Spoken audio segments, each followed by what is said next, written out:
Nongeye kubifuriza kugira wa kabiri mwiza ku itariki 21 z'ukwezi kwa 10/2025. Mugire igitondo cyiza kandi mugire Imana n'amafaranga. Abakunzi b'Intare Official muraho, abari mu bihugu bigiye bitandukanye reka mbasuhuze n'ubundi, ariko nanasuhuza cyane n'abandi bavandimwe n'ubundi aho baherereye bo hose.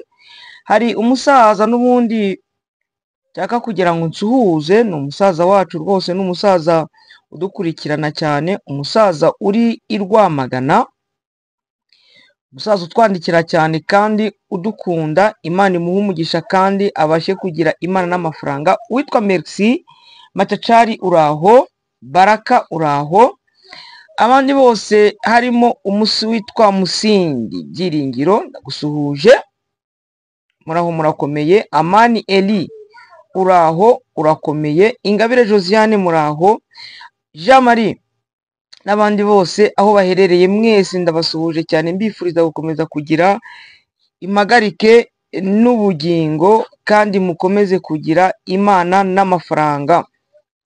Muri iki gitondo cyo kuri uyu wa kabiri ndaje mbazaniye amakuru. Urusaku rw'imbunda nto ndetse n'inini rwongeye kumvikana mu mujyi wa Goma Nyabyondo, imirwano iracyakomeje. Muri Kabare imirwano irimo. Le Mouvement Sauve le RDC ikomeje gutangaza, yari yamaze gutangaza ivuga ko Perezida Gisegeti Chilombo agomba gufungura mu buryo bwihuse Seth Kikuni nyuma y'amasaha 6 rero afungiwe hariya muri Demiape no muri renseignement, donc ANR, Agence Nationale de Renseignement, yabashije gufungurwa. Amafaranga kugeza amagingo yangaya mu mujyi wa Goma cyabaye ikibazo. Idolari ryamanutse, amanyarwanda yamanutse hariya mu mujyi wa Goma.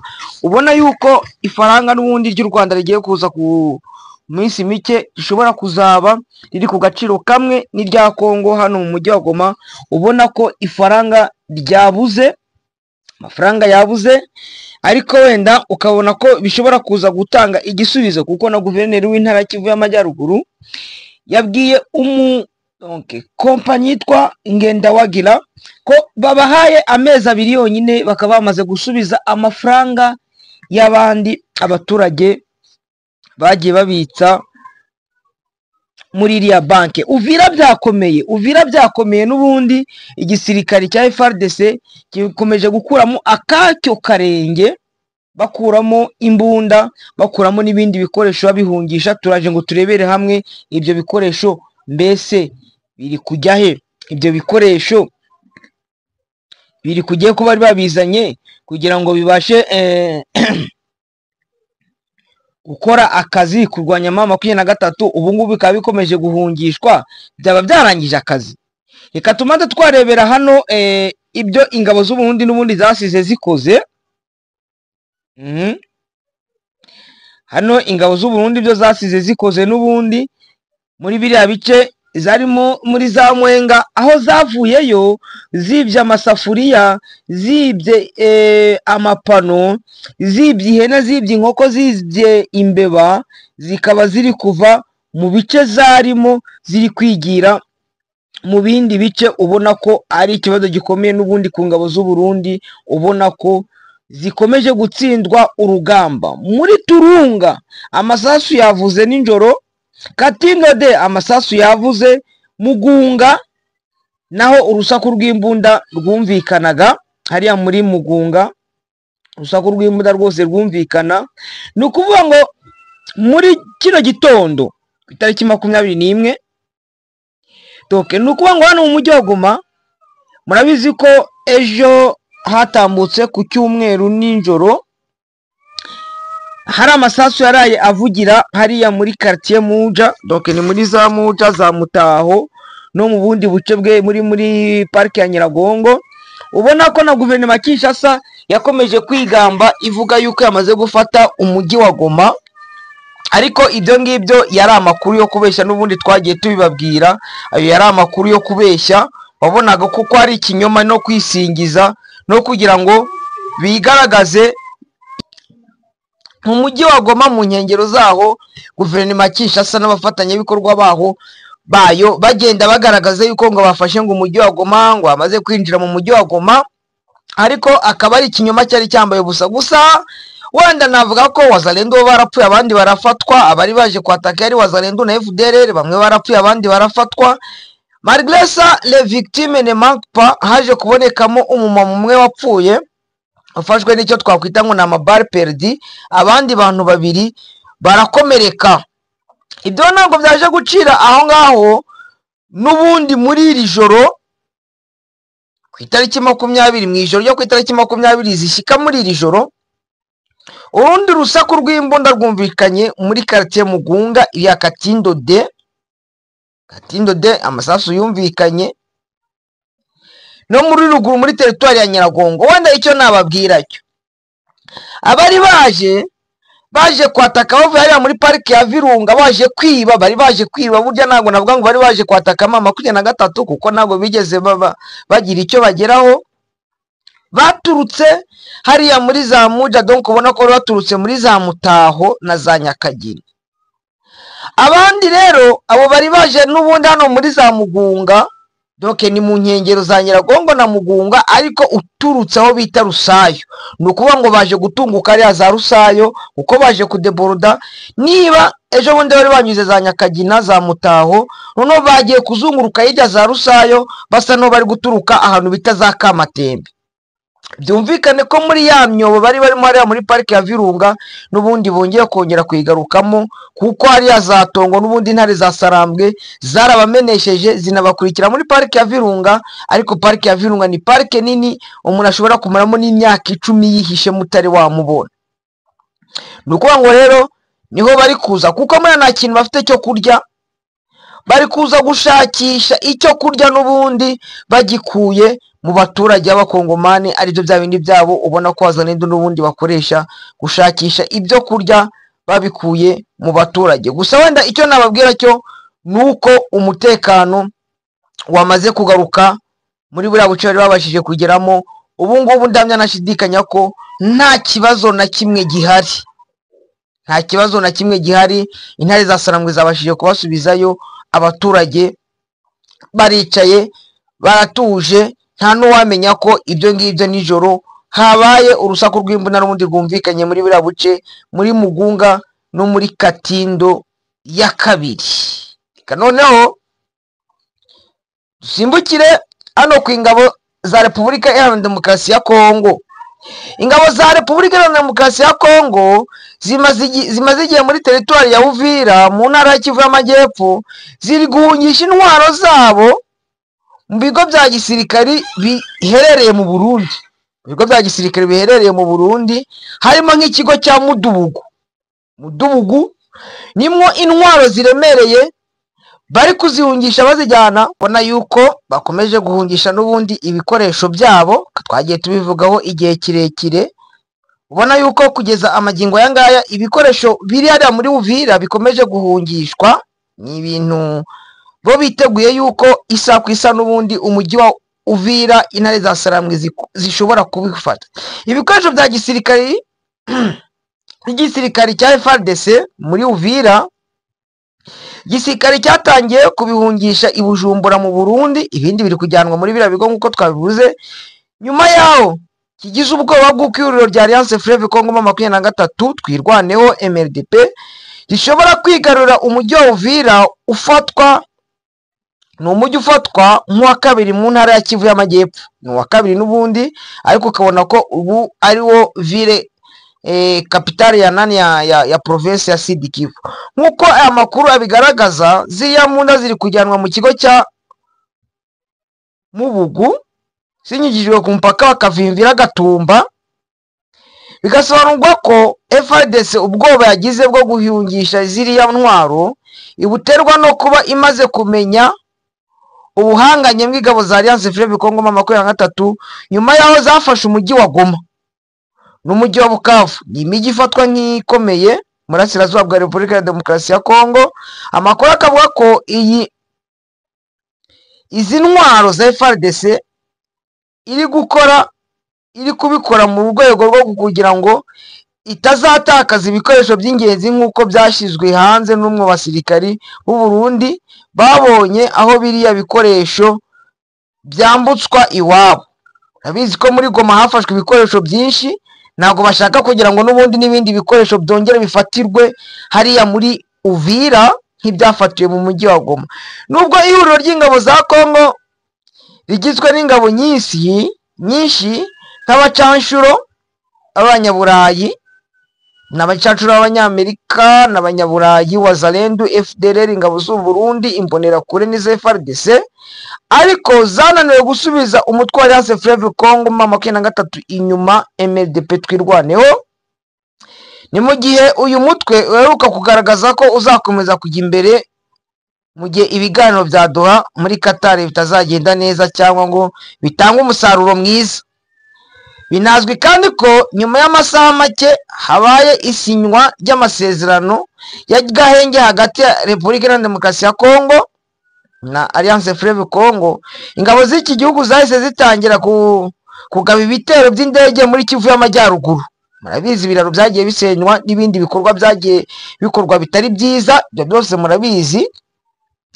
Muri ubwo buryo bikagaragaza ko nta cyabuza aba barwanyi bo muri Alliance Fleuve Congo M23 kujya imbere.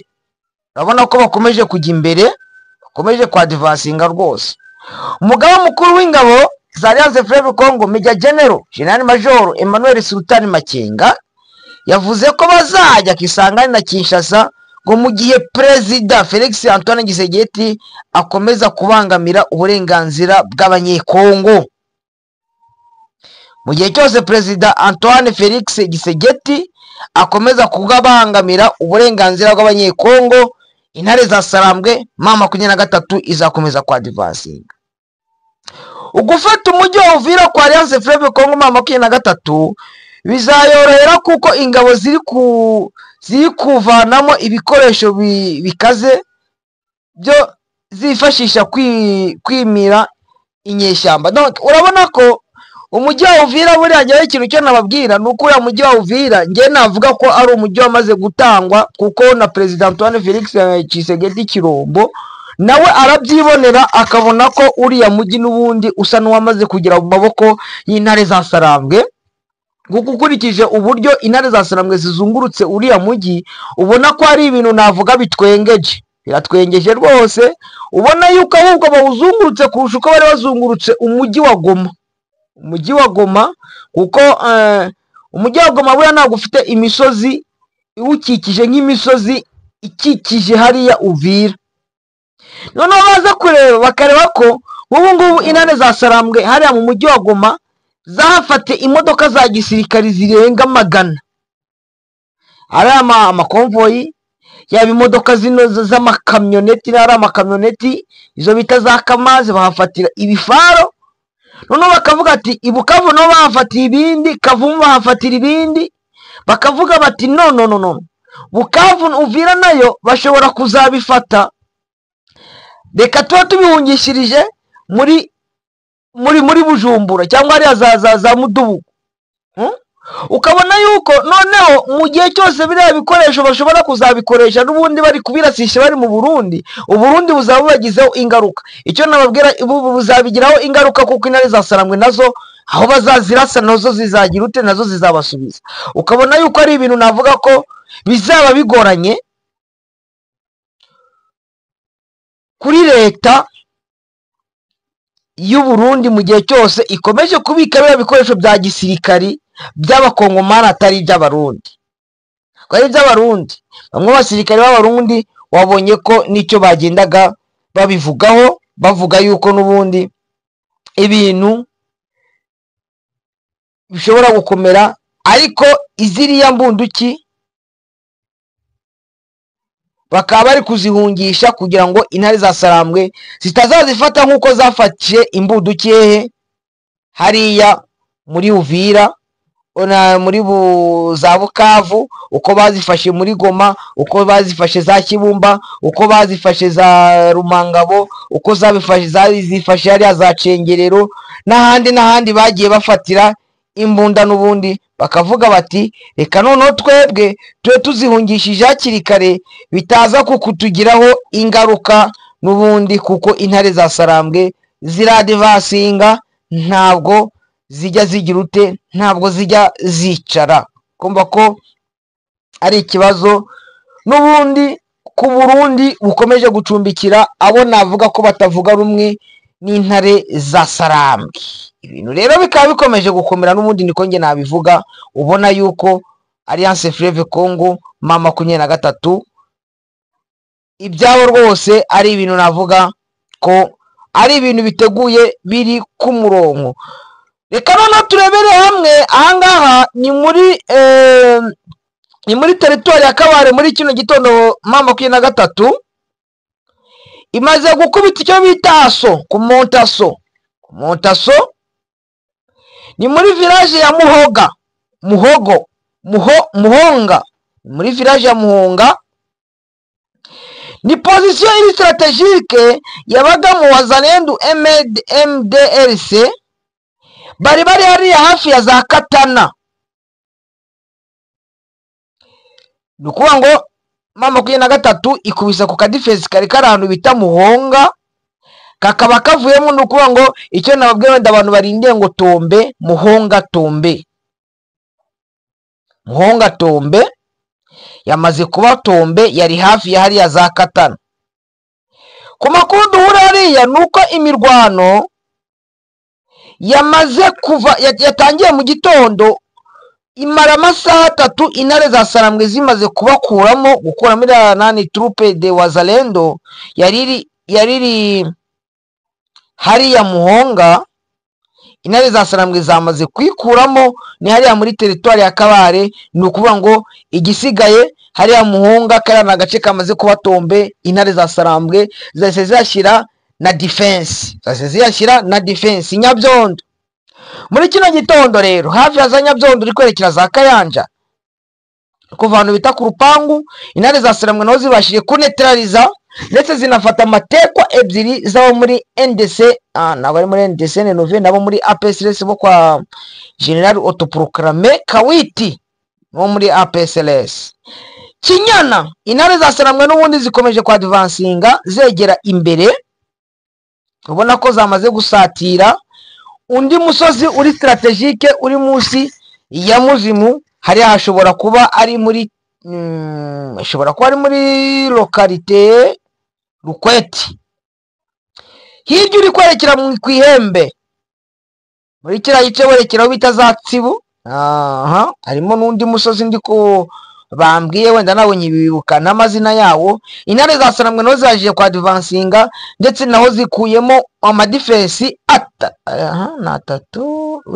ndabona na ama defense 3 ya Wazalendo. Hari de province witwa bavuga, uwitwa Bravo Eko bamukuyemo, uwitwa Nyange nawe bamukuyemo, uwari uzamutse ruje gutanga ramforo witwa Ndage wari wahejwe na Nyeganyega. Intare za Sarambwe zimuteze ambushi. Ndage ni mwene nyina wangu Itahari, ni mwene nyina wangu Iti, nawe zimuteze ambushi ari yirukanse mabwa, ariko hari abarwanyi biwe n'ubundi abahasize ubuzima. Ubona yuko rero icyo nababwira cyo nuko Nyatura CMC APSLS ubona yuko buno nta mbaraga zigifite. NDC Renove yo kwa Gido Shimurayi yaje gukoresha inama ahantu bita Miba, anerekana uriya Gido Shimurayi anerekana ko imisozi yose ikikije Miba irimo intare za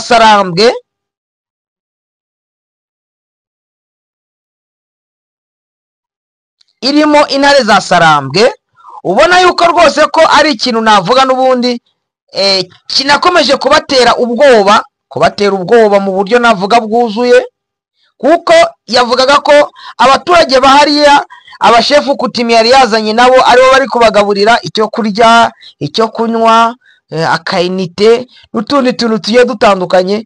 Ubona ko icyo bagamije, icyo bashaka ari ugukomeza n'ubundi gutesa abaturage. Ariko reka mabwiza ukuri, ngiye mabwiza ukuri mujye mukumva cyangwa ntimukumve. Abashefu kutimiye icyo bagamije ni ukugira ngo abaturage babo bagire amahoro, nta position baba barimo, nta naho baba bari, kuko bo ni ukugira ngo uraza wese aramwakira kuko ntari buhungi, kereka abandi bamaze kwijandika muri politiki. Ubu se hano tumaze kugira abami bangahe? Hariya kwa Bashari mwabonye uriya baramwimitse ejo bundi hariya muri Kicanga, ba mwami Butsitsi, reba hariya kwa Ndeze, ugende hose urasanga ko bwami bwagiye bwongera bugasubiraho n'ubundi bukimikwa nk'uko byari bisanzwe kera. Ni ukuvuga ngo Alliance Fleuve Congo 23 ntabwo yigeze ikuraho ibyariho, ahubwo yo yabishimangiye. Bakunze rero b'Intare Official, icyo nababwira cyo bari abashefu kutimye muri kona bari kumwe na Gidoshi muri za Miba, n'ubundi ni babandi bagomba kuba bari kumwe nawe, kuko n'igihe 23 izahagira n'ubundi bazaba hamwe nayo, nkuko guverinoma ihari bari kumwe nayo, n'abandi bose bagiye bahagera bagiye bakorana nabo. Seth Kikuni namuvuzeho, umunyepolitike wanafunzwe igihe kitari gito, yamaze gufungurwa ni nyuma y'amasaha 6 ari muri Demiape na Anel bari kumukoraho iperereza ibyo yari yaragiyemo hehe i Nairobi guhura na president na ex president cyangwa president Honoré Joseph Kabila Kabange. Yaje gufungurwa rwose, ubu ngubu ari kwidegembya muri Kinshasa, ariko ashobora kuzongera gufatwa kuko ibya Kinshasa rwose ubona ko ari agahomamunwa. Amafaranga mu mujyi wa Goma, ariko reka maze navuga kuri le mouvement Sauvons la RDC, yamaze gutangaza ko gahunda zayo ari ukuraho leta Kinshasa, ariko Patrick Muyaya akaba yavuze ko bagomba kushakisha uburyo. No umuvugizi wa guverinoma Kinshasa yavuze ko bagomba gushakisha uburyo bakumvikana na nuriya mutwe mushya le mouvement Sauvons la RDC, ubona ko imitwe myinshi irwanya leta ya Kinshasa cyangwa ishaka kugira ngo hajyeho impinduka muri Kinshasa. Inama zayo ziya zikorerwa cyane cyane za Nairobi, kuko uribuka ko na Alliance Fleuve Congo na bari yabo muri Kode Nanga nawe yaje turutse za Nairobi, n'abandi rero kugira ngo bakore inama n'ubundi barayikorera barayikorera Nairobi. Urukumva yuko ibintu wenda Patrick Muyaya ashobora kuzabijyamo neza, akavuga ati reka tugende twumvikane na bari abantu aho kugira ngo bakomeze batuvishe imyuna. Ifaranga rero muri Goma, ibyo nshatse kugira ngo nongere ndi gusoza nibyo ndi busozerezeho. Ifaranga muri Goma cyangwa hano muri Repubulika ya Demokarasi ya Kongo, ifaranga ry'iri Kongo ryabuze. Ubu ngubu igihumbi cy'amanyarwanda 1000 francs rwandais est égal à 1400 francs congolais. Uri kujyana idolari ton d'échange yamaze kugera kuri 2000 francs. Idolari uri kurijyana ukaribunza ku buryo warivana terminise ukazarivunjisha ugeze mu birere, naho ukamanza washakisha kukuvunjira ngo agoreze amafaranga kongole ukamubura. Amafaranga kongole yabuze. Kunzi b'Intare Official, amafaranga kongole yabuze. Amadolari arahari ariko amakongomani ntayo. Ikibazo kirakemuka ute? None se mu gice kirimo Alliance Fleuve Congo baraza gushyiraho ifaranga ryabo? Birashoboka se? None se turatira amafaranga y'amahanga tuye dukoresha amanyarwanda, dukoreshe n'amagande? Kuko wenda navuga ko ari ahantu ho dusa naho twegeranye, ibihugu by'ibituranyi. Hari igice kiri kuri Uganda, igice gituranye n'u Rwanda, umujyi wa Goma n'umujyi wa Bukavu turanye n'u Rwanda. Hakaza wenda Rucuro uhereza Bunagana ituranye na za Uganda, ukaza za Shasha ituranye na za Uganda, Sachavinyonge n'ahandi hagiye hatandukanye, hose baraza gukoresha amagande. None se ko amafaranga y'iwacu twayabuze, Alliance Fleuve Congo se iraza gushyiraho amafaranga yayo? Bakunzi b'Intare Official rero, namwe mugira igitekerezo mwaduhereza, kuko ntabwo ari ukubabeshya amafaranga yabuze. Unakiyongeraho wenda guverineri w'Intara ya Kivu y'Amajyaruguru, hari abaturage yabivuzeho, abaturage bari bashyize amafaranga yabo muri ya kampanye yitwa Ngendawagira, avuga ko abahaye amezi 2 bakaba bamaze gusubiza amafaranga y'abaturage. Ayo mafaranga nayo azaza ari mu madolari. None se tujya kugura ikibiriti tujyana idolari? idolari naryo riraza guta agaciro, ahubwo ikintu cyo navuga, ikibiriti kiragura idolari, ifu kugura mu madolari, kuko amafaranga y'amakongo aragera muri cya gice kirimo gisegeti kirombo agahita yaboroka, ntiyongere kongera gusirikira. ubona ko aricyo kibazo kiri guteza kubura kw'amafaranga hano muri Kivu y'Amajyaruguru. Bakunzi b'Intare Official rero, reka dukomeze tubakurikiranire amakuru tunabageza tubashakishiriza n'andi uko byitwaye hirya no hino n'ubundi, ariko mbateguza ko mu kanya turongera tugaruke tubahereza n'andi makuru uko burababwiriwe ndetse n'igicamunsi uko kiraba kimeze. Reka mbifurize kugira Imana n'amafaranga, mukomeze mugubwe neza abakunzi bacu.